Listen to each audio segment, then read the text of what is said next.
Kain tayo orange, guys. Donated by ito ng aming pamangkin. Ayan. Bango.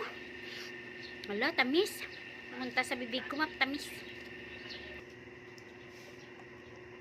Siguro mga 30 minutes na rin ako nagkape. Wala pa akong ganang kumain, guys. Anong oras na ba?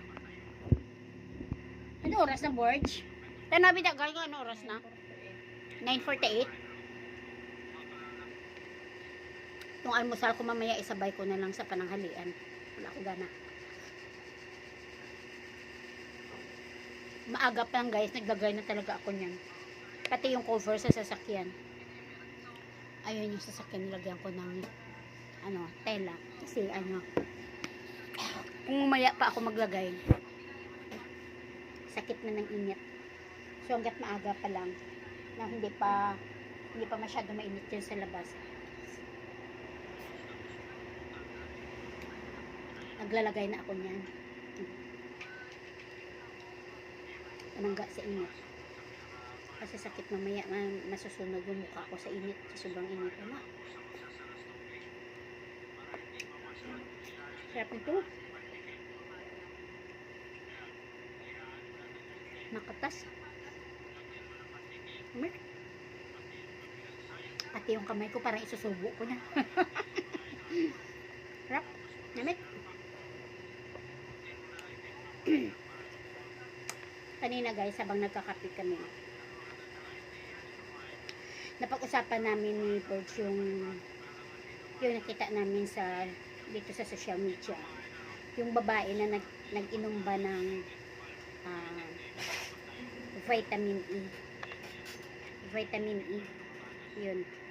Tapos siya, guys, nakita namin doon sa video niya, umiiyak siya kasi dinadialysis na siya, guys, dahil sa pag-inom niya ng vitamin E na yun. Siguro hindi natin alam kung baka mali yung pag-inom niya o kaya parang abuso ni rin na pag-inom ba, wala sa lugar na pag-inom, bakit nagkaroon siya ng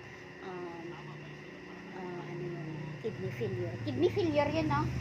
Ayun, nagkaroon siya ng kidney failure sa pag-inom lang ng vitamin E na yun, no?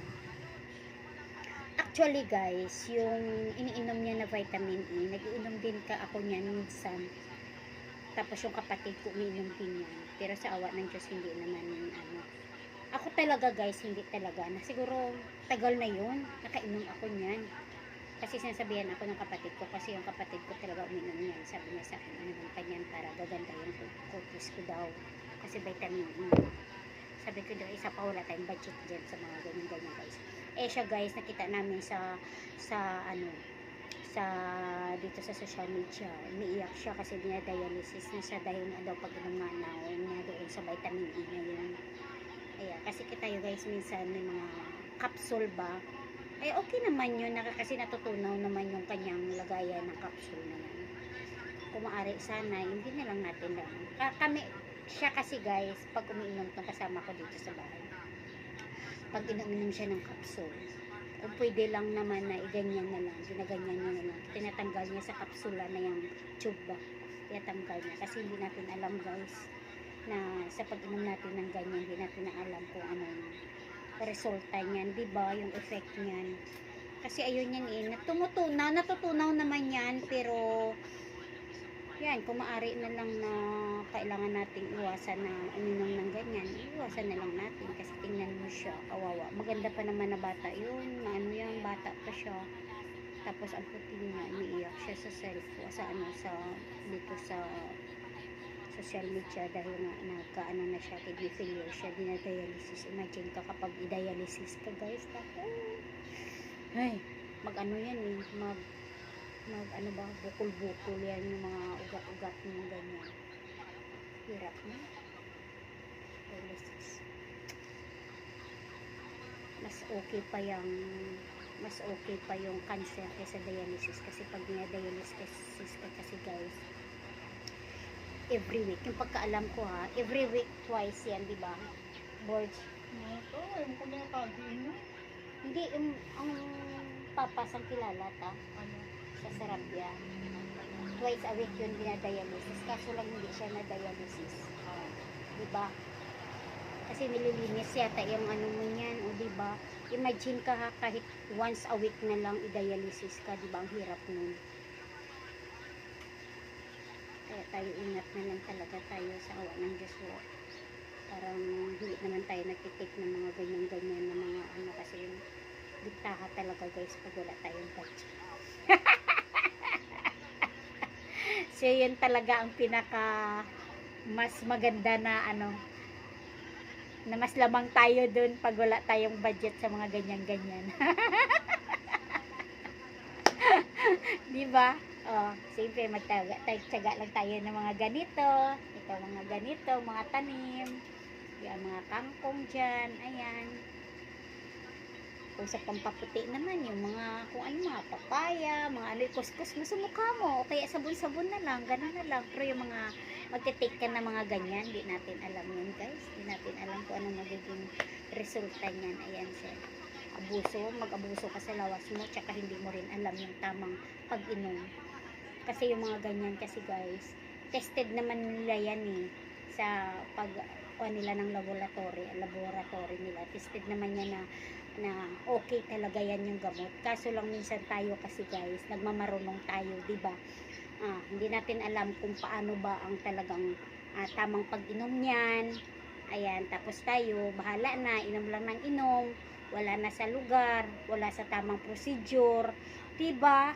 Sa ganyan ang magiging effect. So, naging kasalanan pa ngayon ng produkto, diba? Oh, kaya tayo, before kaya tayo mag-inom ng mga ganyan, syempre, magkonsulta din tayo guys, kasi mahirap din yung nagmamarunong tayo. Hindi natin alam ang magiging resulta.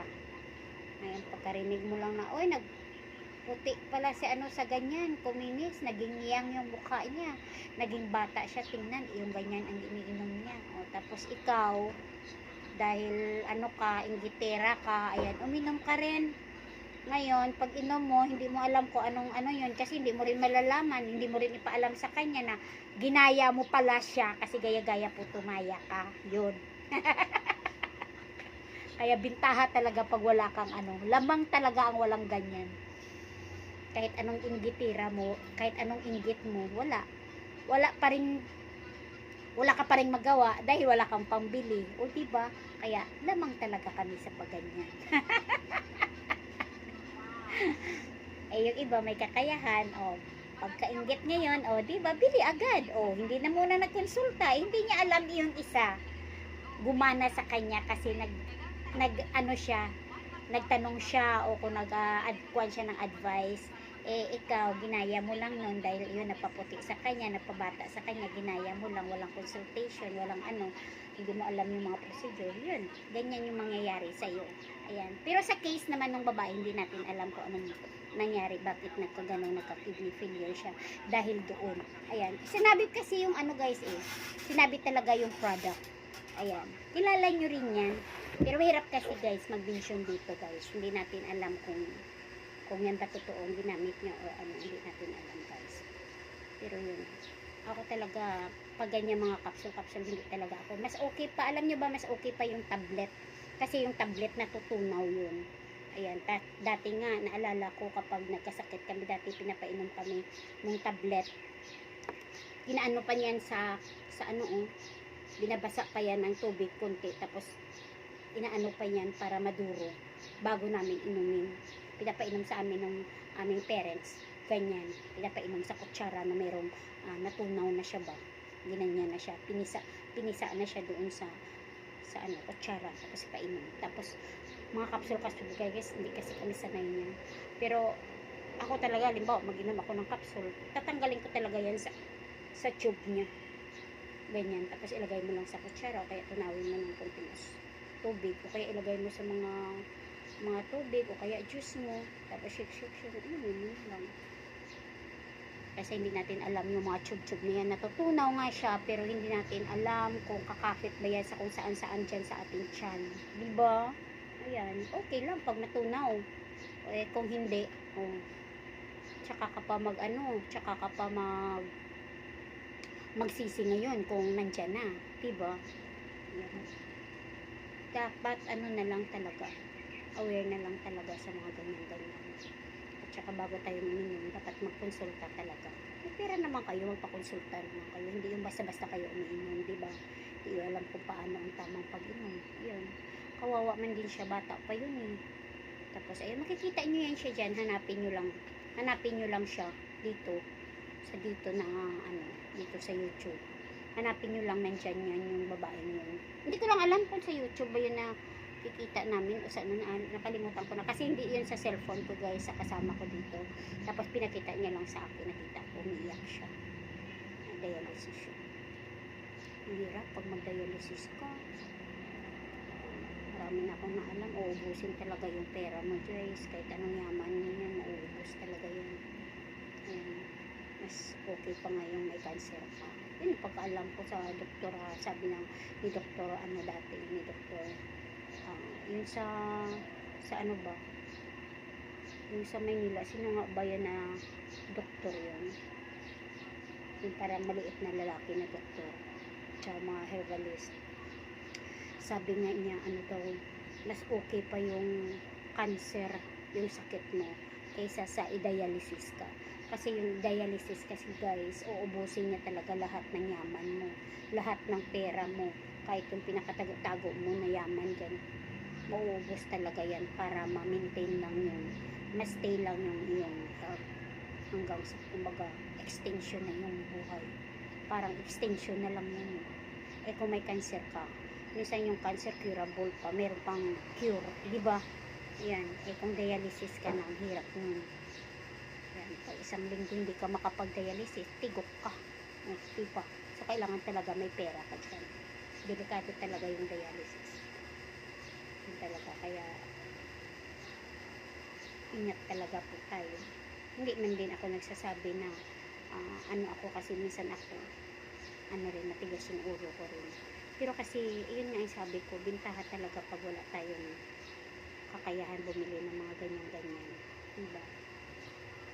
Kasi matyaga lang tayo kung anong nandyan sa paligid natin. Ayan, yun, sa mukha, sabon-sabon lang, yun lang na-share ko. Salamat po sa inyong panonood. So, paki-subscribe naman ako guys. Wala naman pong bayad yan. At saka pag nagustuhan nyo itong aking video guys, pakipindot na lang po yung aking notification bell dyan para updated po kayo sa susunod ko na video. Thank you po!